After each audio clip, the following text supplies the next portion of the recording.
กำลังฟังข่าวดูละครดูหนังฟังเพลงอะไรก็ตามไฟดับเราก็ไม่ดูต้องอดกำลังหุงต้ม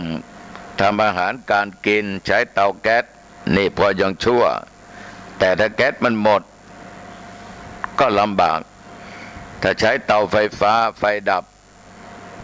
มันก็ยุ่งละทีนี้ไฟนี่ญาติโยมทั้งหลายมันให้ทั้งคุณอย่างบังหันโทษมันก็มีมากมายแต่ก่ายกองเผาบ้านเผาตึกรามบ้านช่องเผาโน่นเผานี้ก็จนที่เรียกว่าฉิบหายวายวอดกันไปดังที่เกิดข่าวกันขึ้นอยู่บ่อยๆครั้งว่าไฟไหม้ที่โน่นที่นี่คิดดูแล้วคงจะคิดเป็นเงินหลายล้านบาทล้าน2 ล้าน5 ล้าน10 ล้าน20 ล้านไฟที่เกิดจากธรรมชาติไฟป่าเนี่ยนะที่เราว่าไฟป่าถ้าเวลาไหนที่เกิดไฟป่าขึ้นกลุ่มครวนก็ยมทั้งหลายหนาทึบก็เป็นอันตรายต่อมนุษย์อากาศก็ไม่ค่อยดีนะอากาศไม่ค่อยดีเราก็ขอร้องกันว่าอย่าเผาป่าอย่าเผาจากเยื่ออย่าเผาโน่นเผานี่เพราะว่ากลุ่มของควันไฟนั้นยมทั้งหลายเราบอกว่ามันเป็นอันตรายทำให้มนุษย์นั้นเกิดโรคขึ้นได้หลายอย่างหลายประการหายใจไม่สะดวกสบายคนเราถ้าหายใจไม่สะดวกสบายแล้วโยมทั้งหลายมันก็ทำจิตใจของเรานั้นหงุดหงิดไม่มีความสุขจะมีแต่ความทุกข์แต่ไฟนั้นโยมทั้งหลายที่เผาป่าเผาอะไรเกิดขึ้นจะถูกเผาโดยฝีมือมนุษย์หรือตามธรรมชาติก็ตามบางคนเคยได้ยินเขาบอกว่าก็ดีนะหลวงพ่อเห็ดมันจะได้ออกกันปีไหนเห็ดไม่มีโยมก็มักจะพูดว่าปีนี้ป่านั้นไม่ถูกไฟไหม้ฝนก็ไม่ค่อยตกเห็ดก็เลยไม่มีไม่ได้กินเห็ดไม่ได้ทานเห็ดกันก็สรุปแล้วว่าไฟนั้นโยมทั้งหลายมีทั้งคุณและโทษแต่ไฟ7 กองที่อาตมาภาพจะนำมาพูดให้ญาติให้โยมท่านทั้งหลายได้ฟังนี้3 กองแรกนั้นอาตมาเคยนำมาพูดบ่อยนะราคะอคิไฟคือราคะโยมทั้งหลายราคะคือความกำหนัดคนเราทุกวันนี้โยมทั้งหลายถ้ามีกามราคะตัณหาบุคคลนั้นจะอยู่ไม่เป็นสุขนะจะอยู่ไม่เป็นสุขบางทีนั้นก็ทำผิดศีลผิดธรรมผิดกฎหมายบ้านเมืองไม่รู้ว่าของนั้นเขามีเจ้าของผัวใครเมียใครลูกเต้าเหล่าใครก็ไม่เลือกหน้าเกิดจากราคะมันรุนแรงตัณหามันรุนแรงก็สามารถทำอะไรลงไปได้จิปาถะเรื่องไม่น่าจะเกิดมันก็เกิดขึ้นลูกข่มขืนแม่ของตัวเองหรือพ่อทำอะไรไม่ดีไม่ร้ายต่อลูกของตัวเองมันมีจิปาถะโยมทั้งหลายแม้แต่เรื่องราวต่างๆซึ่งเราไม่อยากจะให้มันเกิดและไม่อยากจะได้ยินได้ฟังมันก็มีสิ่งเหล่านี้มันรุนแรงมากคนไหนที่มีราคะตัณหามากๆนั้นสิ่งเหล่านี้มันจะเผาในด้านจิตใจให้หมกมุ่นอยู่แต่สิ่งที่เป็นกามอยู่ตลอดเวลามันมีหัวข้อธรรมอยู่หัวข้อหนึ่งว่าบุคคลที่มักจะเกิดโรคบ่อยครั้งหรือว่าชีวิตนั้นจะอยู่ไม่เป็นสุขเป็นทุกข์เพราะผิดหลักอนามัยคือการเสพกามมากในตัวราคะตัณหานี่ ก็ทำให้เกิดโรคขึ้นได้เหมือนกับคราวที่มีโรคเอดส์ที่กำลังเกิดขึ้นแล้วก็เดือดร้อนกันแล้วก็กลัวกันไปทุกหย่อมญาติทุกคนทุกที่ในสมัยนั้นญาติโยมทั้งหลายหญิงชายที่ติดเชื้ออย่างนี้แล้วก็ตายเร็วถ้าใครติดแล้วก็เป็นที่รังเกียจของสังคมใครไม่อยากจะไปคบค้าสมาคมใครไม่อยากจะไปพูดคุยใครไม่อยากจะนั่งร่วมทานอาหารไม่อยากจะร่วมทำการทำงานถ้าตายในญาติโยมในสมัยนั้นรังเกียจกันมากๆมีหลายศพที่เขานิมนต์อาตมาภาพไปเทศนะตั้งศพบำเพ็ญกุศลที่ศาลาวัดก็ดีบนบ้านก็ดีให้ใกล้ๆลงศพนั่นน่ะโยมทั้งหลายจะไม่ค่อยมีใครมันก็มีตุเจ้าอาตมาเป็นองค์เทศก็ไปนั่งบนธรรมาสน์ใกล้กับลงศพหีบศพนั่นแหละนอกนั้นก็มีมคณายกหรือปู่อาจารย์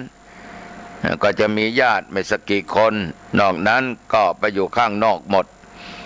ถ้าศพตั้งอยู่ห้องนอนก็ดีบนบ้านก็ดีอยู่ก็พากันไปอยู่ข้างล่างกันหมดก็กลัวกันแม้แต่น้ำก็ยังไม่ดื่มนะโยมนะน้ำยังไม่ดื่มอาหารที่เลี้ยงบางคนก็รังเกียจก็ยังไม่ทานเลยไม่กินเลยก็เป็นผลที่เกิดขึ้นโยมทั้งหลายเป็นที่น่ารังเกียจของคนทั่วไปก็เรียกว่าขนาดจะเอาศพไปฝังไปเผานี่ใครก็ไม่อยากจะจับเพราะกลัวจะติดโยมทั้งหลายกลัวจะติดทั้งที่เชื้อเหล่านี้มันไม่ได้ติดกันง่ายๆนะไม่ได้ติดกันง่ายๆแต่ว่าสิ่งเหล่านี้มันเกิดขึ้นก็เกี่ยวกับราคะอคิไฟคือราคะคือบางคนนี่ชอบเที่ยวเตะเที่ยวน่นเที่ยวนี่แล้วก็ติดเชื้อมาบางทีเป็นผู้ชายก็มาติดภรรยาบางครั้งเป็นผู้หญิงก็มาติดสามีบางครอบครัวก็ตายยกครอบครัวไปก็มีผัวก็ตายเมียก็ตายก็เป็นที่เล่าลือกันกล่าวขานกันว่าผัวมันก็เป็นอย่างเดียวกับเมียมันนั่นแหละไอ้เมียมันก็เป็นอย่างเดียวกับผัวมันนั่นแหละก็เรียกว่าโรคนี้ก็กลัวกันมาอยู่ระยะหนึ่งหลายปีเช่นเดียวกันแต่ต่อมาญาติโยมทั้งหลายก็มียาดีๆคุณหมอเขาเก่งมากนะสามารถยับยั้งมันได้ไม่ให้มันแพร่เชื้อไปได้หลายคนก็เลยไม่กลัวจนปัจจุบันนี้เขาพูดกันว่าเป็นเอดส์ไม่ตายแล้วเป็นมะเร็งนี่จะตายง่ายกว่านี่คนก็เลยไม่กลัวกัน อย่างไรก็ตามญาติโยมไฟกราคะนี่มันเร่าร้อนมันรุนแรงถึงกับฆ่ากันก็ได้นะฆ่ากันก็ได้ผัวฆ่าเมียเมียฆ่าผัวเมียจ้างให้คนอื่นมาฆ่าสามีของตัวเองเพราะว่าไปติดที่ชู้เนี่ยสามีบางคนก็จ้างให้คนอื่นมาฆ่าเมียของตัวเองเพราะว่ามีเมียใหม่บางทีนั้นโยมทั้งหลายกำลังเป็นแฟนกันอยู่ก็เกิดความหึงความหวงขึ้นก็ชิงกันละทีนี้ก็ฆ่ากันตายไปข้างใดข้างหนึ่งบางทีโยมผู้หญิงก็ถูกผู้ชายฆ่าบางครั้งผู้ชายก็ถูกผู้หญิงฆ่ามันเกิดเหตุการณ์นี้ขึ้นก็เพราะไฟตัวนี้แหละมันเผาผลาญด้านจิตใจมันทำให้มืดบอดไฟตัวนี้มันทำให้จิตใจมืดบอดโยมทั้งหลายมันไม่กลัวบาปไม่กลัวกรรมไม่มีความละอายจิปะทะฉะนั้นไฟคือราคะนี้ถ้าทุกคนนั้นมีอย่างนี้เดือดร้อนแต่ว่าธรรมะของพระพุทธเจ้านั้นท่านเตือนให้มีสติมีจิตให้ตั้งมั่นใช้ปัญญาตรึกตรองพิจารณาตามสังขารตามสภาวะตามเหตุการณ์ให้ยับยั้งจะทำอะไรลงไปนั้นโยมทั้งหลายอย่าให้ไฟแห่งราคะตัณหานี้มันเผาร้อนด้านจิตใจเราต้องมีสติอยู่เสมอให้นึกเสียว่าทุกสิ่งทุกอย่างนั้นมันเป็นของที่น่าสกปรกโสโครกโสมมเป็นสิ่งที่น่ารังเกียจ เป็นสิ่งที่น่าขยะแขยงเหล่านี้เป็นต้นไฟแห่งราคะต้องพิจารณาอสุภกรรมฐานนะโยมไปบ้านศพอยู่ตลอดเวลาเนี่ยต้องไปพิจารณากันหน่อยบางคนก็เผาศพบางคนก็อยู่กับศพอยู่กับคนตายเราก็ลองนำมาพิจารณาเผื่อว่าราคะตัวนี้มันจะหายไปมันรุนแรงนะโยมนะมันรุนแรงมากๆบางทีพ่อแม่ห้ามก็ไม่ฟังนะพ่อแม่บอกก็ไม่ฟังสอนก็ไม่ฟังนะเพราะไฟนี่มันร้อนมากเกิดกับใครแล้วไม่ว่าจะเป็นพระสงฆ์องค์เน้นไม่ว่าจะเกิดกับคฤหัสถ์ชาวบ้านจะอยู่ในยศถาบรรดาศักดิ์ตำแหน่งใดหน้าที่ใดก็ตามไฟตัวนี้ทำให้อนาคตดับวูบก็ได้ทำให้เสียยศเสียศักดิ์เสียศรีเสียวงตระกูลไปได้ก็มีเยอะเสียตำแหน่งหน้าที่ก็มีแยะนะเพราะอะไรยอมทั้งหลายเพราะไฟตัวนี้ตัวเดียวเหมือนมีโยมหลายท่านหลายคนเมื่อก่อนเป็นที่เคารพนับถือนับหน้าถือตาของเด็กไม่ว่าผู้หญิงผู้ชายไม่ว่าชาวบ้านเพื่อนพ้องมิตรสหายให้คำยกย่องนับถือแต่ทีหลังมารู้ว่าเป็นคนอย่างนี้มีกามราคะตัณหารุนแรงเรียกว่าเล่นไปเรื่อยๆทำไปเรื่อยๆทุกคนรู้ความเคารพนับถือยกย่องเชิดชูก็หายไปหมดฉะนั้นญาติโยมต้องคอยระมัดระวังนะนี่เขาฝากไว้เป็นข้อคิดมาไฟอีกกองหนึ่งโทสะอคิไฟคือโทสะร้ายกาจความโกรธนี่ร้ายกาจมากๆโยมจะสังเกตได้ว่าความโกรธนี้มันจะแสดงออกมาทางร่างกายทางใบหน้าทางสีหน้ามันจะแสดงออกมาหมดโยมทั้งหลายทางวาจามันก็จะดุดันมันจะแสดงออกมาให้เห็นคนบางคนนี่โทสะรุนแรงมากความโกรธรุนแรงมากพ่อบางคนเกิดลูกบางคนโกรธพ่อโกรธแม่ผัวบางคนโกรธเมียบางคนโกรธผัวก็บันดาลโทสะไม่ได้ขาดสตินะขาดสมาธิขาดปัญญาถึงฆ่ากันได้เลยโยมลูกฆ่าพ่อฆ่าแม่เพราะความโกรธนี่ก็มีเยอะผัวฆ่าเมียฆ่าผัวก็มีแยะเหมือนกับข้อหนึ่งราคะอคิไฟคือราคะสามีรู้ว่าภรรยามีกิ๊กมีชู้เกิดความโกรธขึ้นโทสะร้ายกาจมึงต้องตายมึงต้องตายมึงนอกใจกูมึงต้องตายบางทีฆ่าทั้งชู้ฆ่าทั้งเมียผู้หญิงบางคนฆ่าทั้งผัวฆ่าทั้งชู้ญาติยอมทั้งหลายฆ่าได้เพราะอะไรเพราะความโกรธเพราะโทสะนี่มันเกิดขึ้นเมื่อมันเกิดขึ้นมันก็เร่าร้อนยอมทั้งหลายไฟก้อนนี้มันรุนแรงมากๆสามารถทำอะไรได้ทั้งนั้นจะผิดศีลผิดธรรมผิดกฎหมายบ้านเมืองไม่ว่านะอันความละอายจะไม่มีความกลัวต่อบาปต่อกรรมต่อการกระทำนั้นไม่มีเพราะไฟกองนี้มันเผาลนอยู่ตลอดเวลาบางทีกลับกลายเป็นอาฆาตพยาบาทไปก็มีหลายครั้งที่อาตมาภาพพูดให้ญาติโยมฟังแม้แต่ครอบครัวเดียวกันผัวเมียบางคู่ก็จำเป็นต้องแตกแยกกันไปหย่าร้างกันไปบางทีลูกก็หนีออกจากบ้านไปบางทีญาติโยมท่านทั้งหลายพี่น้องเดียวกันก็ยังอาฆาตพยาบาทกันเพราะไฟแห่งโทสะนี่มันรุนแรงเหมือนบางคนนั้นพูดไว้เลยว่าไอ้มึงเจ็บมึงตายเนี่ยกูไม่ไปเผาอะนะแต่กูตายมึงก็ไม่ต้องมาเนี่ยญาติโยมพูดกันขนาดนี้นะนี่สายเลือดเดียวกันของพ่อของแม่เดียวกันมานี่มันสามารถที่จะพูดอะไรออกไปก็ได้ญาติโยมศรัทธาสาธุชนฉะนั้นต้องดับสิ่งเหล่านี้ด้วยเมตตาธรรมให้มีความปรารถนาดีต่อกันมีความรักใคร่กันมีความกรุณาสงสารกันอย่าไปอิจฉาริษยากันแต่อีกอย่างหนึ่งถ้าทำอะไรไม่ได้ก็อุเบกขาวางเฉยอุเบกขาญาติโยมศรัทธาสาธุชนวางเฉยไว้โทสะนั้นถ้าเรามีเมตตาเราจะเกลียดเขา จะแช่งเขาจะด่าเขาจะทำร้ายร่างกายเขาก็ให้มีความเมตตามีความรักต่อเขาให้คิดเสมอว่าสัตว์ทุกตัวไม่ว่าสัตว์มนุษย์สัตว์เดรัจฉานนั้นก็กลัวเจ็บกลัวตายไม่ว่าเขาและเราแล้วต้องคิดอย่างนี้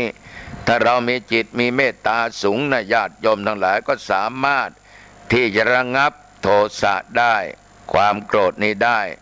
แล้วต้องรู้จักคำว่าให้อภัยอย่าอาฆาตพยาบาทมาตร้ายกันเลยอย่าเป็นตัวกรรมตัวเวรต่อกันและกันเลยญาติโยมฉะนั้นญาติโยมถ้าเราไปอาฆาตพยาบาทนี่โอ้โหมันเป็นการสร้างกรรมสร้างเวรติดตัวไปทุกภพทุกชาติเราจะเห็นได้อย่างญาติโยมบางท่านบางคนหรือบางองค์ก็มักจะพูดว่าเกิดมาชาตินี้มึงทำให้กูต้องเสียมึงทำให้กูต้องเจ็บเกิดมาชาติไหนชาติใดขอกูได้ทดแทนมึงทำกูอย่างใดกูก็จะได้ทำมึงอย่างนั้นมึงกูคิดจะทดแทนกันอยู่ตลอดเวลาญาติโยมไม่รู้จักให้อภัยซึ่งกันและกันมันก็ต้องเจอกันอย่างนี้โยมสังเกตดูผัวเมียบางคู่นั่นนะโยมทั้งหลายตบตีกันทุกวันด่ากันทุกวันนะด่ากันทุกวันตบตีกันทุกวันบางครั้งก็เป็นข้าราชการมีตำแหน่งหน้าที่มีเงินมีทองมีทรัพย์สมบัติมีรถมีที่บ้านมีบ้านอยู่อย่างใหญ่โตโรโหฐานแต่ว่าโยมทั้งหลายต้องด่าทอกันทุกวันทำร้ายร่างกายกันตลอดนั่นแหละคือตัวกรรมตัวเวรเพราะในอดีตชาตินั้นมันได้อาฆาตพยาบาทจองเวรจองกรรมกันมาอาตมาเชื่อนะโยมนะแม้แต่อดีตชาติของพระพุทธเจ้านี่โยมทั้งหลายก็เป็นไปอย่างนั้นเหมือนอาตมาเทศทำแบบชาดกพื้นบ้านพื้นเมืองให้ญาติโยมได้รับฟังกันนั่นนะเหมือนกับเรื่องของนางสุนันทาหรือนางสุนันตานะโยมโอ้โหญาติโยมทั้งหลายพี่ชายเป็นถึงเจ้าบ้านเจ้าเมืองคือกุศลาชเป็นเจ้าบ้านเจ้าเมืองอยู่ในเมืองอยู่ในปราสาทกับพี่ชายของตัวเองแต่ทีนี้ก็หาหมอโหรามาทำนายทายทักว่านางสุนันทาเนี่ยน้องของฉันเนี่ยจะเป็นยังไงคือพญากุศลาชนี่นะอยากรู้ว่าอนาคตน้องสาวเป็นยังไงหมอโหราทุกคนบวกลบคูณหารลงกระดานเรียบร้อยก็ทำนายว่า7 วันเนี่ยนางจะต้องถูกยักษ์ยักษ์ที่ชื่อว่ากุมพันเนี่ยพาไปลักหนีไปพี่เป็นเจ้าบ้านเจ้าเมืองก็ให้ทหารให้เหล่าเสนาอามาตย์ข้าทาสทั้งหลายดูแลรักษาอย่างดีแต่ว่านางเนี่ยญาติโยมทั้งหลายวันหนึ่งนางก็เข้าไปลาพี่ชายว่าอยากจะไปเที่ยวสวนอุทยานไปดูดอกไม้อยากไปเที่ยวพี่ขออนุญาตให้น้องไปนะพี่ชายก็บอกว่าไม่ไปมันอันตรายต้องไปไม่ไปต้องไปไม่ไปต้องไปก็ขออยู่อย่างนี้จนในที่สุดพี่ชายก็พูดเสียงดังมึงอยากไปมึงก็ไปสิก็นึกว่าพี่ชายอนุญาตก็ดีอกดีใจออกไปเก็บดอกไม้ชมดอกไม้เอาดอกไม้มาทัดที่บนศีรษะที่ผมยักษ์กุมพันไม่เห็นก็เลยฉุดเอาไปเลยญาติโยมอดีตชาตินางสุนันทานี่ญาติโยมทั้งหลายก็เคยเกิดเป็นมนุษย์เป็นลูกของเศรษฐีมั่งมีเงินมีทองมีข้าวมีของนะโยมนะแต่ว่าจิตใจของนางนั้นนะเป็นคนจิตใจที่เรียกว่าชอบด่าทอชอบทำโน่นทำนี่แก่คนรับใช้นะแล้วก็ทำให้เขาพัดพากจากกันไปโดยกรรมวิบากอันนี้ก็มาทดแทนนางในชาตินี้ที่เกิดเป็นสุนันทาน้องของกุศลาชฉะนั้นเรื่องของกรรมนี่มันมีโยมทั้งหลายอาฆาตพยาบาทเหมือนพระเทวทัตนั่นแหละทุกภพทุกชาติอาฆาตพยาบาทจองเวรจองกรรมกับพระพุทธเจ้ามาตลอดทุกภพทุกชาติขนาดว่าชาติที่เกิดเป็นเทวทัตก็ยังเกิดความอิจฉาริษยาจะยื้อแย่งตำแหน่งหน้าที่ในการเป็นพุทธเจ้าทั้งที่ตัวเองบารมีไม่ได้ถึงไม่ได้เป็นสัพพัญญูพุทธเจ้าก็อยากจะเป็นคิดฆ่าพระพุทธองค์ปล่อยช้างที่ตกมันคบคิดกับพระเจ้าอาชาติศัตรูก็ว่าจ้างให้คนที่ยิงธนูแม่นมายิง นอกนั้นกิ่งหินมาหมายจะให้ทับพระพุทธองค์ถึงแก่ชีวิตนอกนั้นก็เอาสังฆะหรือพระสงฆ์ทั้งหลายแตกแยกไปลงสังฆกรรมอีกที่หนึ่งเทวทัตทำทุกสิ่งทุกอย่างญาติโยมทั้งหลายแต่ว่าชาตินี้ก็ไม่สามารถเอาชนะพุทธเจ้าได้ในที่สุดแผ่นดินก็สู่พระเทวทัตตกนรกไปฉะนั้นญาติโยมการอาฆาตพยาบาทมาตร้ายมันเป็นสิ่งที่ไม่ดีกรรมที่เราสร้างกรรมที่เราทำอย่านึกว่ามันจะหมดไปมันเหมือนมีโยมคนหนึ่งนี่ญาติโยมเขาเคยทำกับแม่เขาด่าแม่เขาทำทุกสิ่งทุกอย่างจนแม่น้ำตาร่วงไหลแต่ทีนี้เมื่อแม่เขาใกล้จะตายเขาก็ถือขันดอกไม้ไปขอสุมมาคารวะแม่ขอโทษแม่แม่ก็ให้อโหสิกรรมอภัยให้ลูกก็นึกว่ากรรมนั้นจะต้องหมดโยมทั้งหลายบอกว่าผมหมดเวรหมดกรรมไปแล้วเพราะแม่ให้อภัยกรรมที่เราสร้างนั้นโยมทั้งหลายมันเป็นเจตนาหรือไม่มีเจตนาเพราะการทำอะไรกับบิดามารดามันเป็นอนันตริยกรรมเป็นกรรมที่หนักที่สุดโยมทั้งหลายบรรดากรรมทั้งหลายฉะนั้นอย่านึกว่ากรรมนั้นมันจะหายถึงจะได้รับการให้อภัยจากแม่ก็ตามทีแต่ว่าเราได้สร้างไว้แล้วแต่ว่าถ้าอยากให้มันหนักและเป็นเบาเป็นบางไปก็คือสร้างคุณงามความดีไปมีศีลมีธรรมจิตใจเป็นศีลเป็นธรรมมันก็สามารถจะสร้างคุ้มกันไว้ได้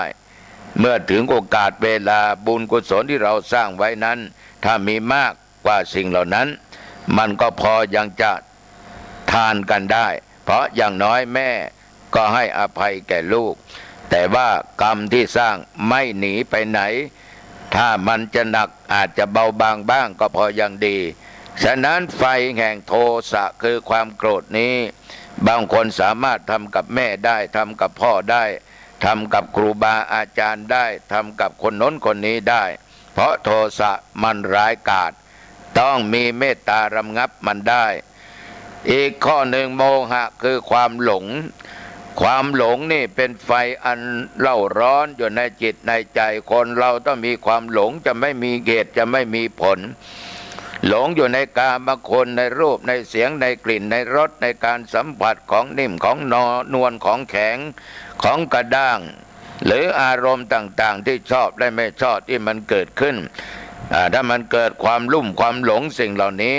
บางคนก็ลุ่มหลงในยศถาบรรณาศักดิ์ตำแหน่งหน้าที่หลงนั้นหลงนี้หลงผู้หญิงหลงผู้ชายญาติโยมทั้งหลายความหลงนี่ตีตาคนให้บอดทำให้คนตาบอดได้ตามองเห็นแต่เหมือนกับคนตาบอดไม่เห็นของจริงสักทีไม่เห็นของแท้สักทีเพราะตามันบอดก็คือใจบอดไม่มีสติไม่มีปัญญานั่นเองคนเราบางคนนี่หลงโยมทั้งหลายบางคนหลงตัวจนลืมตายหลงกายจนลืมแก่บางทีหลงผัวหลงเมียก็ลืมพ่อลืมแม่ไปได้หลงตัวจนลืมตายก็นึกว่าตัวเองเกิดมาเนี่ยไม่ตายนะคนอื่นตายนะกูไม่ตายนะกูไม่ตายง่ายๆนะกูต้องอายุเท่านั้นกูต้องอายุเท่านี้ยอมทั้งหลายเรียกว่าหลงตัวจนลืมตายทั้งที่ตัวเองนะก็เท่าแก่ชราไปก็ใกล้ไปทุกขณะก็ยังบอกว่ากูไม่ตายง่ายๆนะอันนี้เรียกว่าหลงตัวจนลืมตายหลงกายจนลืมแก่อายุ60 70 80ก็ว่ากูยังไม่แก่ไอ้ร่างกายหาแก่แต่ใจกูมันยังดมโยฟิตตั้งอยู่ตลอดเวลาแต่ปิ๊บก็ยังดังอยู่นี่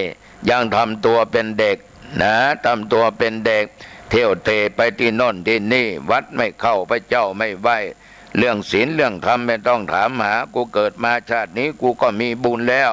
หลงตัวเองก็ไปทำสิ่งที่ไม่ดีต่างๆนานาเป็นนักเลงสุรานักเลงผู้หญิงนักเลงเล่นการพนันคบคนชั่วมาเป็นมิตรเกี่ยวกลางค่ำกลางคืนเกียรติการทำการงานที่สีตีเป่าที่ไหนก็ไปที่นั่นเมาเหล้าอยู่วันยังค่ำสังสรรค์เองอยู่วันยังค่ำเรื่องพระเรื่องธรรมไม่เอาใจใส่หลงว่าตัวเองน่ะไม่ตายนะกูนี้เกิดมาชาตินี้กูมีบุญเยอะแล้วกูจะทำอะไรก็ได้หลงอยู่ในรูปหลงอยู่ในเสียงหลงอยู่ในกลิ่นในรสในการสัมผัสและอารมณ์ต่างๆ ญาติโยมทั้งหลายไฟโมหะนี่มันเร่าร้อนมันเผาสัตว์โลกอยู่ตลอดเวลาราคะอาคิโทสะอาคิโมหะอาคิอย่าให้เกิดมีในด้านจิตใจของโยมถ้ามันเกิดมีในด้านจิตใจของโยมจะไม่มีความสุขเลยนะโยมนะจะมีแต่ความทุกข์เวลาเดี๋ยวนี้โยมกำลังฟังตัวเจ้าหนองตองพูดอยู่นี่ใครมีไฟกองไหนบ้างล่ะเกิดขึ้นกองแรกมีไหมสำรวจดูไม่มีผ่านไปได้10 คะแนนกองที่สองมีไหมในวันนี้ไม่มีได้ไป10 คะแนนแล้วกองที่สามโมหะมีไหมไม่มีได้ไป10กองแรกมีนิดน้อยแก้ไขเสียโยมทั้งหลายปรับปรุงเสียนะปรับปรุงให้มันหายไปโดยพิจารณาว่าทุกสิ่งทุกอย่างล้วนแต่เป็นอสุภะเป็นของไม่เที่ยงไม่แน่นอนเกิดเบื้องต้นแปรปรวนต่ำกลางแตกสลายตายในที่สุด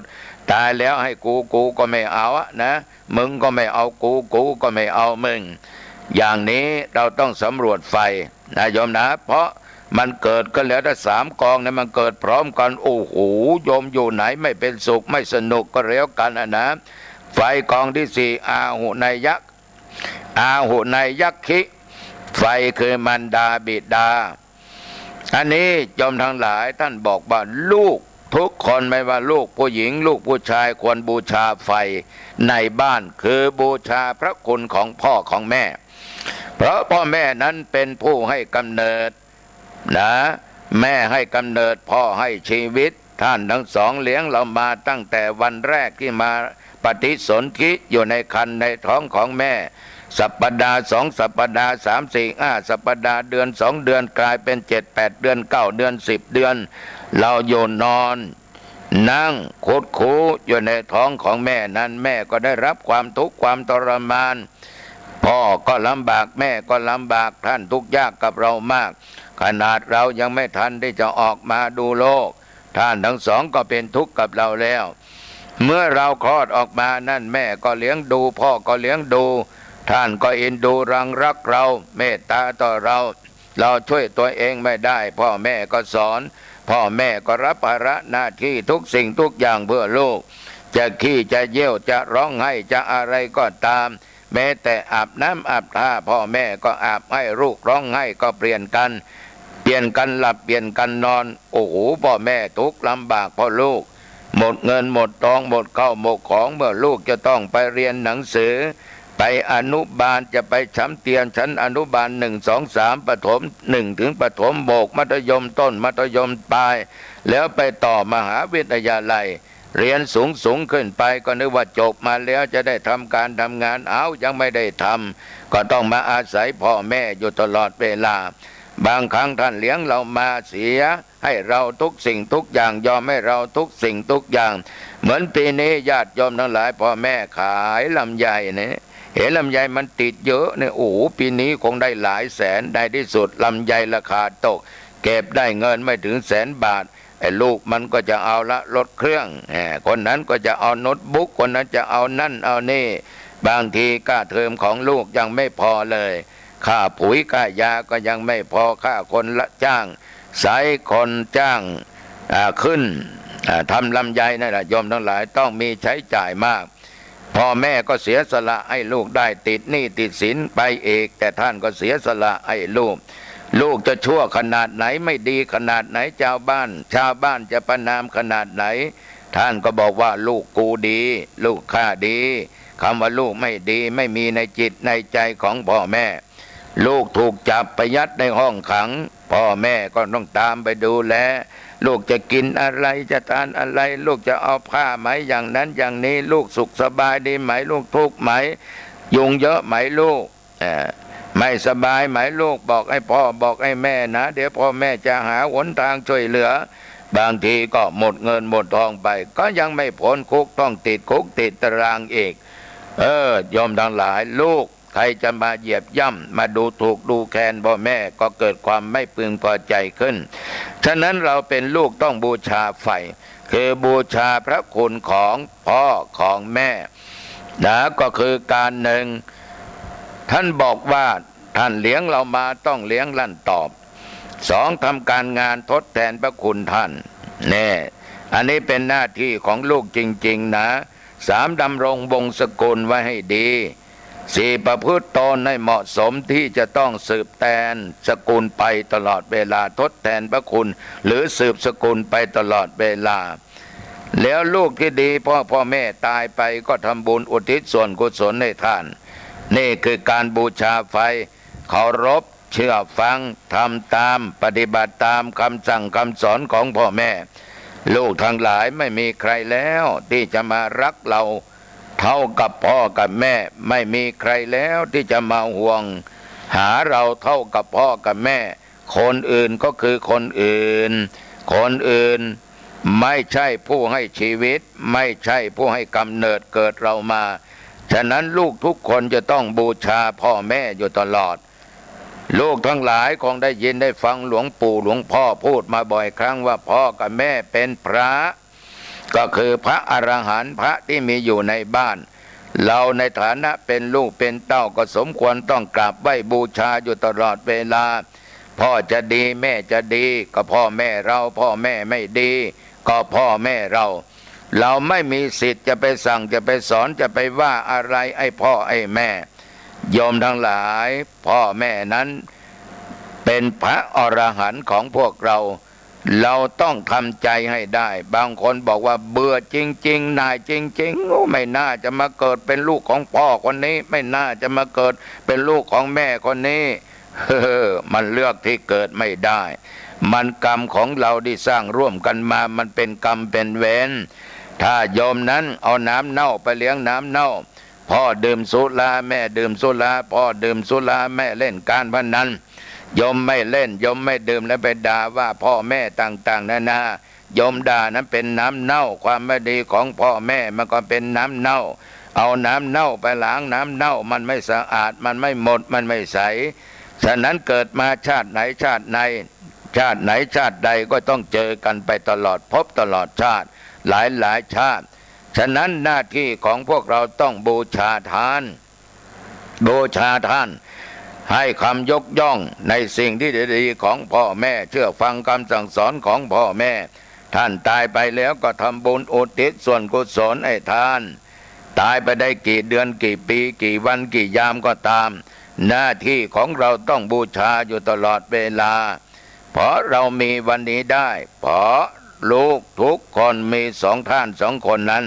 นั่นก็คือพระอรหันต์คือพระบิดาพระมารดาฉะนั้นญาติโยมสาธุชนท่านผู้ฟังทั้งหลายไฟคือมารดาบิดาลูกทุกคนจะต้องบูชานะใครวันนี้ไม่ได้ทักไม่ได้ทายไม่ได้โทรไปหาพ่อไม่ได้โทรไปหาแม่ไม่ได้คุยกับพ่อกับแม่ก็คุยซะนะลูกนะท่านได้ฟังเสียงลูกโทรมาบอกกล่าวมาท่านก็ดีอกดีใจท่านก็มีความสุขฉะนั้นญาติโยมทั้งหลายคนอื่นเราก็ยังคุยได้แต่ทำไมพ่อแม่เราจะคุยไม่ได้บางครั้งบางคราวนี่ญาติโยมนาทีทองก็เคยยามเมื่อพ่อแม่จะจากเราไปท่านใกล้จะตายโยมสังเกตดูพ่อแม่ใกล้จะตายเรียกหาลูกคนนั้นเรียกหาลูกคนนี้คนนั้นอยู่ที่ไหนคนนี้อยู่ที่ไหนชื่อนั้นชื่อนี้อยู่ที่ไหนลูกบางคนก็บอกว่าโทรบอกมันแล้วพ่อมันไม่มามันบอกว่ามันติดธุระพ่อแม่ได้ฟังแล้วจะคิดยังไงท่านจะเสียใจขนาดไหนญาติโยมเป็นนาทีทองแล้วนะ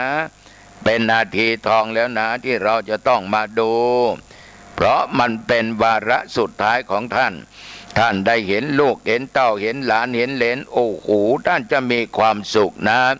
ท่านจะสอนว่าขอลูกทุกคนรักกันนะรักกันสมัครสามัคคีกันนะลูกนะอย่าทิ้งกันนะท่านก็จะสอนอยู่อย่างนี้ขณะจะตายยังสอนอยู่เพราะท่านเป็นพระไงล่ะโยมฉะนั้นเราต้องบูชาท่านอย่าละทิ้งท่านตายไปกี่ปีก็ตามต้องบูชาท่านตลอดไม่ว่าอัฐิไม่ว่ารูปของท่านทั้งสองเราต้องกราบต้องไหว้อยู่ตลอดเวลามันจะเป็นมงคลต่อชีวิตของลูกทุกๆคนและอีกไฟอีกกองหนึ่งทักขินัยยักขิอันนี้ก็หมายความว่าไฟคือภริยะเจ้า พระผู้ควรรับของทำบุญก็หมายถึงพระสงฆ์องค์เจ้าที่ปฏิบัติดีปฏิบัติชอบเป็นพระอริยเจ้าอริยสงฆ์ทั้งหลายญาติโยมจะต้องบูชาคือต้องกราบไหว้สักการะอุปถากอุปถัมภ์บำรุงบำรุงด้วยปัจจัยสี่คือให้เสนาสนะคือให้ที่อยู่ให้อาหารบิณฑบาตให้เครื่องนุ่งห่มให้ยารักษาโรคนี่โยมทั้งหลายต้องแก้ในสิ่งเหล่านี้หรืองั้นก็ปฏิบัติตามคำสั่งคำสอนของพระอริยสงฆ์พระอริยเจ้าท่านสอนให้เรามีศีลท่านสอนให้เรามีสมาธิท่านสอนให้เรามีปัญญาให้เราปฏิบัติสมถะวิปัสสนากรรมฐานเราก็ปฏิบัติตามแนวของท่านก็ได้ชื่อว่าเราบูชาไฟก็คือบูชาพระอริยเจ้านั่นเองผู้ที่ควรรับของทำบุญจากเราเหมือนญาติโยมบางท่านบางคนก็ไปทำบุญวัดน้นบ้างวัดนี้บ้างเมื่อวาน2 วันนี้ก็มีญาติโยมไปทำบุญกันที่วัดหนองตองก็ต้องขออนุโมทนาขอบใจในน้ำจิตน้ำใจของญาติของโยมที่ไปทำบุญกันแล้วอีกกองหนึ่งไฟกองที่7กองที่6ขหะปะตะคิไฟคือพ่อเรือนคือสามีอันนี้สีภรรยานี่ต้องให้ความเคารพยำเกรงต่อสามีของตัวเองนะอย่าด่าอย่าว่าอะไรเลยเราเป็นแม่บ้านเราเป็นสีเรือนเราจะต้องให้ความยำเกรงนอบน้อมอ่อนน้อมไม่ว่ากายวาจาจิตใจต่อสามีของตัวเองต้องสงเคราะห์คนข้างเคียงของสามีนะโยมทั้งหลายอย่าไปเกียจค้านอย่าได้นอกใจนะทำทุกสิ่งทุกอย่างอะไรก็ตามที่เป็นหน้าที่ของเราต้องปฏิบัติต่อสามีของตัวเองให้ดีสามีเป็นไฟกองหนึ่งที่ภรรยานั้นจะต้องดูแลจะต้องปฏิบัติอยู่ตลอดเวลาดังที่อาตมาภาพเคยพูดให้ญาติให้โยมทั้งหลายได้ฟังมาหลายครั้งอันนี้คะหะปะตักขิไฟก็คือพ่อเรือนก็คือสามีนั่นเองกองสุดท้ายนั้นก็กัดถักขิไฟคือฟืนอันนี้ญาติโยมรู้กันดีฟืนที่เราก่อกันเอาไฟจุดหุงข้าวบ้างทำอาหารบ้างหรือว่าจุดเผาตรงน้นจุดเผาตนนี้บ้างเอาเป็นกองไฟทำน้นทำนี่ที่เป็นประโยชน์เราใช้ฟืนจุดไฟหรือไฟจุดฟืนให้มีแสงสว่างไฟเหล่านี้โยมทั้งหลายต้องระมัดระวังถ้าเราไม่ดูแลไม่รักษาไม่ระมัดระวังก็เกิดอันตรายได้อย่างสามีนี่ถ้าภรรยาไม่รู้จักหน้าที่ของตัวเองเนี่ยโยมพ่อผัวแม่ผัวญาติของผัวยอมทั้งหลายตลอดสามีเราจะเบื่อหน่ายได้ง่ายเราก็จะต้องจากเขาไปพรากจากเขาไปเราจะอยู่ไม่มีความสนุกไม่มีความสุขเพราะเราไม่รู้จักคำว่าบูชาไฟคือสามีหรือพ่อบ้านพ่อเรือนของเรานั่นเองไฟเกิดจากการจุดเอาฟืนไปจุดนั้นถ้าเราไม่ดูแลก็สามารถเผาผลาญอะไรได้ทั้งนั้นจะเผาผลาญอะไรได้ทั้งนั้นไม่ว่าหอเรือนบ้านที่อยู่ที่อาศัยอาคารใดๆก็ตามไฟกองนี้สามารถเผาผลาญได้หมดใครล่วงเกินบิดาบรรดาหรือล่วงเกินพระภิกษุสงฆ์หรือสตรีล่วงเกินสามีโบราณท่านจึงกล่าวว่าเล่นกับไฟเล่นอะไรไม่เล่นไปเล่นกับไฟฉะนั้นญาติโยมท่านเตือนแล้วนะล่วงเกินบิดาล่วงเกินมารดาไม่รู้จักหน้าที่ของตัวเองไปว่ากล่าวต่างๆนานากับบิดามารดามันเป็นบาปมันเป็นกรรมล่วงเกินพระภิกษุสงฆ์ด่าท้อต่างๆนานาติฉินนินทาเล่นกับไฟและยอมจริงไม่จริงมันยุคปัจจุบันนี่โอ้โหด่าพระสงฆ์กันด่าออกทั้งสื่อก็มีอะไรก็มีจิปะทะไฟนรกมันไม่ยอมอยู่ตลอดเวลาอาตมาบอกกับโยมเมื่อกี้แล้วว่าน้ำเน่าเราอย่าเอาน้ำเน่าไปล้างน้ำเน่า ยอมทั้งหลายเรารู้ตัวหรือเปล่าว่าเราเน่าหรือเราเป็นน้ำดีถ้าเราเป็นน้ำดีเอาไปใส่น้ำเน่ามันก็จะมีกลิ่นเหม็นกลิ่นเน่าอยู่ดีฉะนั้นดีก็ต้องรักษาดีของตัวเองไว้เขาเน่าก็ปล่อยเขาไปตามกรรมตามเวรของเขาเวลาจะพูดเวลาจะเตือนสติก็พูดได้เตือนได้อย่างไรก็ตามญาติโยมอย่าไปเล่นกับไฟคือบิดามารดากับพระสงฆ์องค์เจ้าหรือสตรีแม่บ้านอย่าไปเล่นกับสามีก็แล้วกันนะไม่ได้นะโยมนะต้องรู้จักหน้าที่ของตัวเองแล้วไฟมันจะไหม้นะโยมนะสิ่งเหล่านี้ตู้เจ้าก็ขอฝากไว้เป็นข้อคิดกับญาติกับโยมลองนำไปคิดพิจารณาเราทุกคนนี้มีบุญมีกรรมเป็นของตัวนะเรามีบุญมากที่เราได้เกิดจากท้องแม่ออกมาก็นับว่าเป็นบุญของเราอย่างไรก็ตามญาติโยมแต่มาก็เปรียบเปยไปเรื่อยๆ4 ทุ่มกว่านี่มันดึกญาติโยมก็พักผ่อนกันและบางท่านก็ยังไม่ได้พักผ่อนก็ฟังธรรมะก่อนนอนจากตุเจ้าวัดหนองตองก็ต้องขอขอบใจต่อญาติต่อโยมเป็นอย่างมากพวกเราทุกคนเกิดมาในโชคดีที่ว่าโชคดีนะคืออะไรโยมเราได้พบพระพุทธศาสนาอันเป็นศาสนาของพระพุทธเจ้าคนที่นับถือศาสนาอื่นๆนั้นก็โชคดีที่โยมได้เกิดมาพบศาสนาของคุณโยมที่บรรพบุรุษของท่านได้นับถือมาได้ศึกษาได้ปฏิบัติมาตามศาสนคำสอนของแต่ละศาสนาฉะนั้นพวกเราชาวพุทธทั้งหลายก็โชคดีที่เราเกิดมาพบพุทธศาสนาพุทธะแปลว่าตื่นหรือเบิกบานเราทุกคนได้รู้ดีรู้ชั่วรู้บาปรู้บุญรู้เหตุรู้ผลเพราะเราพบศาสนคำสอนขององค์สมเด็จพระสัมมาสัมพุทธเจ้าที่สอนอะไรก็ตามสอนเรื่องเหตุและเรื่องผลเช่นพระพุทธองค์สอนว่าทำดีก็เป็นกุศลกรรมทำไม่ดีก็เป็นอกุศลกรรมคือกรรมดีเป็นกุศลกรรมไม่ดีเป็นบาปนั่นเองฉะนั้นญาติโยมศรัทธาสาธุชนท่านผู้ฟังทั้งหลายคำที่อาตมาพูดไปเบื้องต้นว่าผู้ใดเห็นธรรมผู้นั้นชื่อว่าเห็นตถาคตนี่ก็หมายความว่าเวลานี้2,560 ปีองค์สมเด็จพระสัมมาสัมพุทธเจ้าพระองค์ท่านนั้นได้ล่วงลับดับขันไปเป็นเวลานานแสนนาน2,560 ปีนี้โยมเราเกิดกี่ภพกี่ชาติก็ไม่รู้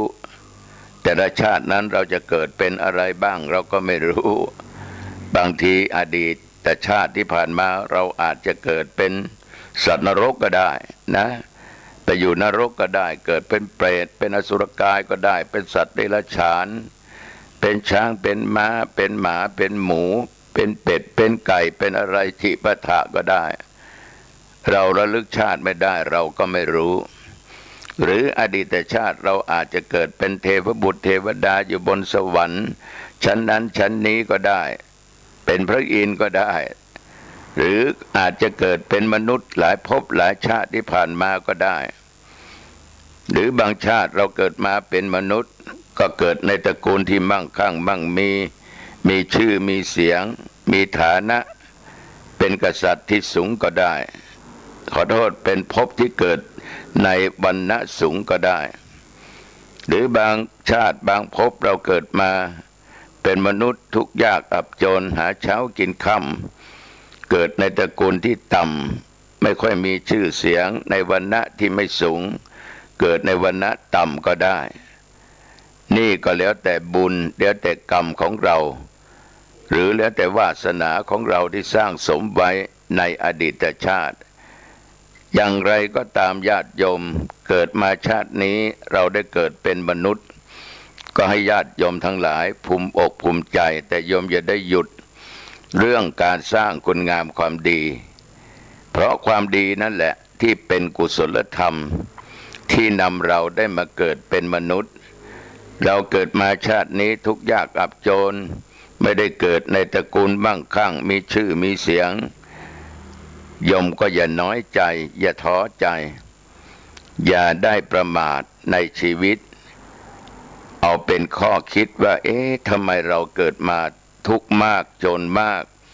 ทำไมเราไม่ไปเกิดที่ตระกูลเขามั่งมีสีสุขมีเงินมีทองมีข้าวมีของมีทรัพย์สมบัติอย่าน้อยใจอย่าท้อใจเอาเป็นบทเรียนของเราต้องนึกเสมอว่าอดีตชาตินั้นเราคนไม่ได้สร้างบุญสร้างกุศลไม่ได้ทำบุญให้ทานไม่ได้สร้างอะไรที่เป็นกุศลธรรมไว้มากเกิดมาชาตินี้เราจึงมาเป็นอย่างนี้มาทุกข์ยากอับจนอย่างนี้เราไม่ประมาทเกิดมาชาตินี้เขาเปิดโอกาสให้เราแล้วเราก็จงสร้างแต่คุณงามความดีทำบุญไปเถิดโยมทั้งหลายทำบุญไปเถิดจะทำน้อยทำมากจะให้ทานจะรักษาศีลหรือตุเจ้าวัดหนองตองบรรยายธรรมะเทศธรรมะหรือพระองค์ไหนเทศหรือบรรยายธรรมะญาติโยมก็ฟังไปเถิดมันจะไม่เสียเราจะได้ประโยชน์ได้บุญได้กุศลอันเกิดจากการฟังอันเกิดจากการทำบุญให้ทานพยายามฝึกจิตฝึกใจของเราอย่าให้ตกต่ำนะอย่าให้ตกต่ำญาติโยมทั้งหลายสิ่งไหนที่มันทำให้เราเศร้าหมองมัวหมองเศร้าส้อยสิ่งนั้นแสดงว่ามันทำให้เราจิตใจเรานี้ตกต่ำใจได้ตกต่ำนี้โยมทั้งหลายจะมีแต่ความทุกข์จะไม่มีความสุขเช่นว่าเราผิดศีลห้าเป็นต้นศีลห้าข้อฆ่าสัตว์อยู่ร่ำไปไม่หยุดสักทีสัตว์เล็กสัตว์ใหญ่เราก็ฆ่าโดยเราไปคิดว่าเมื่อมีคนกินก็ต้องมีคนฆ่าสัตว์เล็กย่อมเป็นอาหารของสัตว์ใหญ่ฉะนั้นข้าเป็นมนุษย์สามารถฆ่าเจ้าได้ฆ่าสัตว์ทุกชนิดได้เพราะอะไรโยมทั้งหลายเพราะไปคิดอย่างเดียวคือตังค์เท่านั้นเองอยากได้เงินอยากได้ทองอยากสร้างฐานะแก่ตัวเองอยากมีชื่อมีเสียงอยากให้คนยกย่องว่าตัวเองนี้เป็นคนร่ำคนรวยแต่หารู้ไม่ว่าสิ่งเหล่านั้นได้มาเพราะการเบียดเบียนเพราะการพรากชีวิตของสัตว์บางท่านบางคนทำเป็นอาจินทำเป็นทุกวันจิตใจเราก็ตกต่ำทุกวันความโลภก็ครอบงำความหลงก็มาครอบงำนำให้เราตกต่ำไปทุกวันญาติโยมทั้งหลายฉะนั้นญาติโยมอย่านึกว่าเราทำกับเขาจะไม่ทำกับเราสิ่งเหล่านี้มันจะไม่หนีไปไหนมันจะเป็นกรรมที่คอยที่จะให้ผลเราทุกภพทุกชาติเราจงให้ชีวิตแก่สัตว์เถิดโยมทั้งหลายแล้วสัตว์เหล่านั้นก็จะให้ชีวิตแก่เราโยมลองสังเกตดูคนบางคนเกิดมาชาตินี้ร่างกายก็ไม่สมประกอบบางคนก็ตาบอดบางคนก็หูหนวก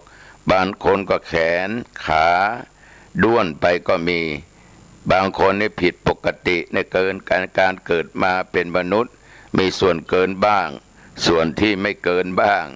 นี่เพราะอะไรญาติโยมเพราะเรานั้นมีจิตใจที่ตกต่ำมาก่อนในอดีตชาติเราทุกคนรู้อย่างนี้ก็ต้องพึงละพึงลดพึงเลิกอย่าฆ่าเลยโยมทั้งหลายเอาถ้าไม่ฆ่าเราอะไรมากินแต่มาเองคิดเสมอว่าคนที่ยังทำอยู่มันมีเยอะเรางดตัวเราสักคนหนึ่งมันจะเป็นไรท้องตลาดเขาก็มีขายงั้นก็เป็นการสนับสนุนเขาสิเราไม่ได้สนับสนุนโยมทั้งหลายให้จิตเราคิดเสมอว่าวันนี้เราต้องทำอาหารเราต้องทานอาหารเราไปเจออะไรเราก็ซื้ออันนั้นมา จะซื้อผักซื้อไม้ซื้อผลไม้ซื้อปลาซื้ออะไรก็สุดแล้วแต่ญาติโยมนะไม่จำเป็นที่ทุกเจ้าจะต้องบอกให้เสียหมดหรอกโยมทั้งหลายเราไม่รู้เราไม่เห็นเราไม่ทราบเราก็เอามาทานเราก็เอามาฉันไม่เป็นไรญาติโยมศรัทธาสาธุชนเว้นได้ลดได้เลิกได้ก็ลดก็เว้นก็เลิกเสนะโยมนะสุดแล้วแต่โยมฉะนั้นคนบางคนเกิดมาเดี๋ยวเป็นนั่นเดี๋ยวเป็นนี่ป่วยเป็นโรคนั้นป่วยเป็นโรคนี้เข้าออกโรงพยาบาลอยู่ตลอดเวลามีอะไรก็ไม่รู้มาเบียดเบียนก็กรรมนั่นแหละมาเบียดเบียนตัวเองนั่นแหละทำไว้มาเบียดเบียนตัวเองในภพนี้ชาตินี้ถ้าอยากจะให้หายก็ให้อโหสิอย่าจองเวรจองกรรมอย่าสร้างกรรมอีกต่อไปเกิดมาชาตินี้ทุกข์ยากอับจนในอดีตชาติอาจจะเป็นเศรษฐีแต่ว่าไม่รู้จักคำว่าพอโลภโกงเอาของเขามาเป็นของตัวเองเบียดบังช่อราษฎร์บังหลวงเบียดบังเอาทรัพย์สินของคนอื่นมาเป็นของตัวเองเนี่ยญาติโยมทั้งหลายบางคนเป็นโจรเที่ยวปล้นนั่นปล้นนี่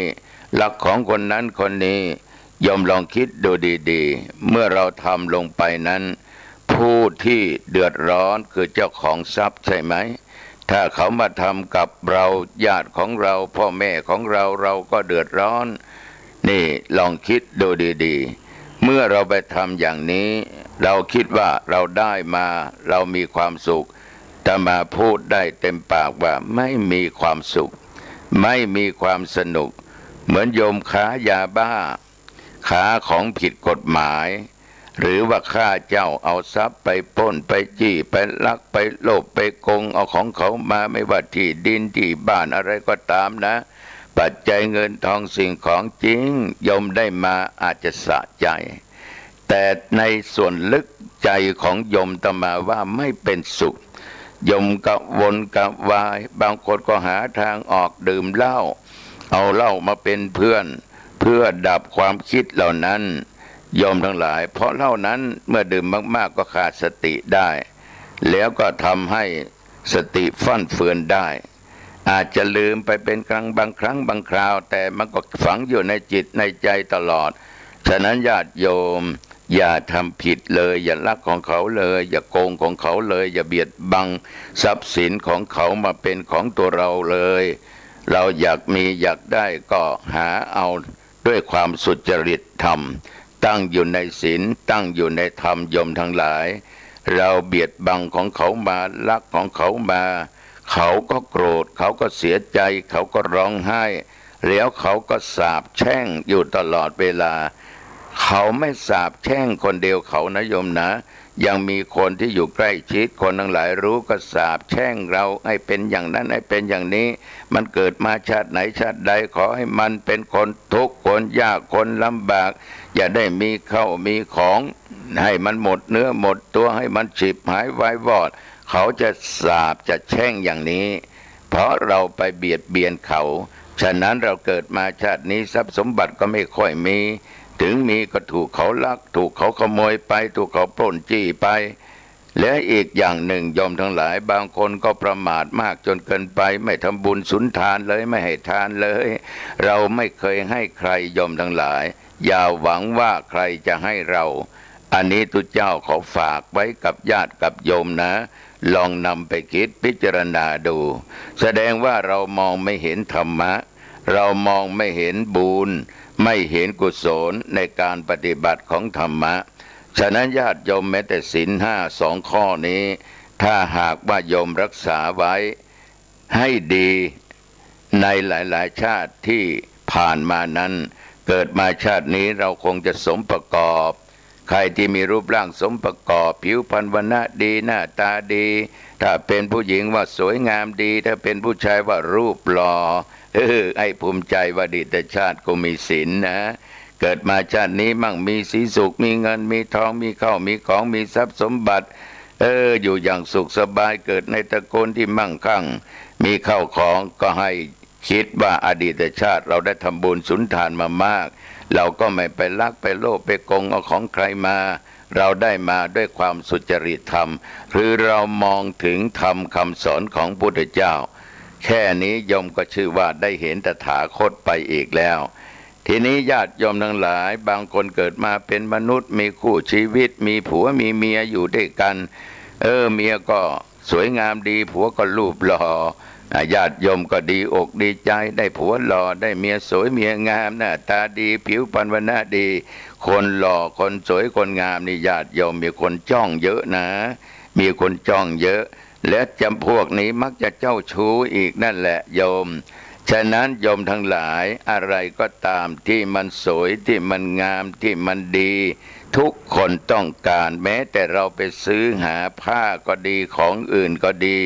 เราต้องมองดูถึงรูปร่างลักษณะของมันลักษณะของมันทรงนี้ถูกใจนะแม้แต่รถที่เรานำมาขี่ซื้อมาขี่มันดีนี่ดูแล้วลักษณะมันดีลักษณะมันดีรูปร่างทรงมันดีเนี่ยก็ถูกใจเรา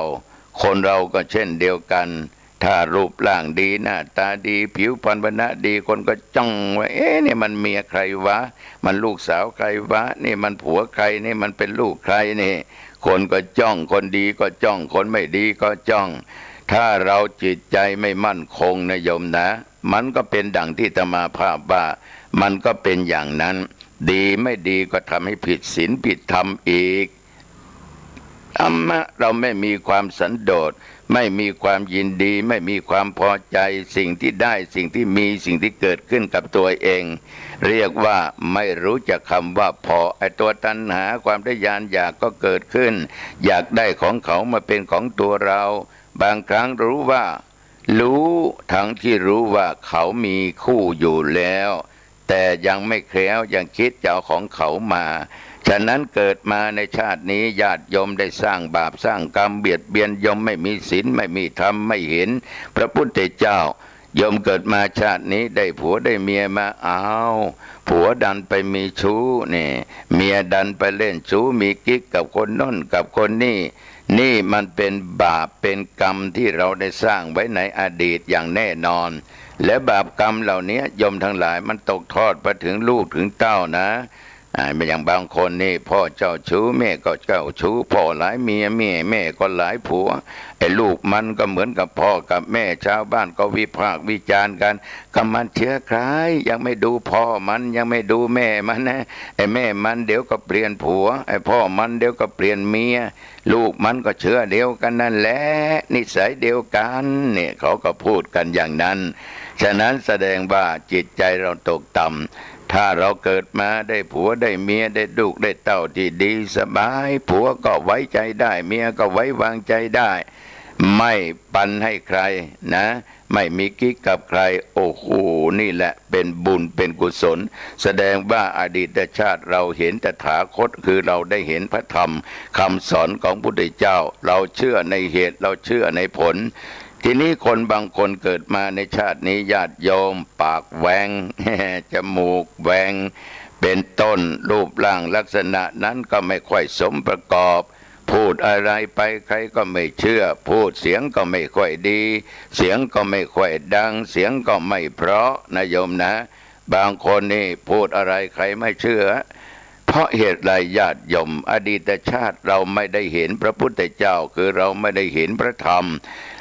ด่าเขาโกหกเขาก็เราชอบโกหกแล้วเราพูดอะไรออกไปถึงจะจริงเขาก็ไม่เชื่อเพราะอะไรญาติโยมมันเป็นบาปที่มาสนองให้เห็นผลพูดความจริงทั้งที่จริงเขาไม่เชื่อนะโยมนะไอ้ตัวเจ้าหนองตองเนี่ยอดีตชาติก็คงชอบโกหกมาบ้างแล้วชาตินี้พูดธรรมะเอาความเป็นจริงมาพูดโยมก็ไม่ค่อยเชื่อกันนะแต่ก็ยังดียังมีคนเชื่ออยู่มากมายก่ายกองอย่างไรก็ตามเหมือนกับโยมบางครั้งพูดอะไรกับสามีดันไม่เชื่อหาว่าเราโกหกบ้างพูดไม่จริงบ้างเป็นตอแหลบ้างอย่างนั้นอย่างนี้ทั้งที่เราพูดในความเป็นจริงมันเป็นบาปเป็นกรรมของเราญาติโยมที่เราประพฤติทุจริตมาในอดีตชาติมันเป็นเสียอย่างนี้บางทีไปที่ไหนก็ถูกเขาด่าไป เป็นเมียก็ถูกผัวด่าเป็นผัวก็ถูกเมียด่าบางครั้งก็ลูกเต้าด่าพ่อด่าแม่เกิดมาเป็นลูกเป็นเต้าก็ถูกพ่อแม่ด่าถูกคนนั้นคนนี้ด่าเป็นทุเจ้าก็ถูกญาติโยมด่าเป็นญาติโยมบางทีก็ถูกทุเจ้าด่ามันเป็นกรรมมันเป็นกรรมของเราชาติก่อนเราเคยด่าเขาชาตินี้เขาก็เลยตามมาด่าเรามันไม่หนีไปไหนหรอกโยมฉะนั้นคนที่เห็นพระ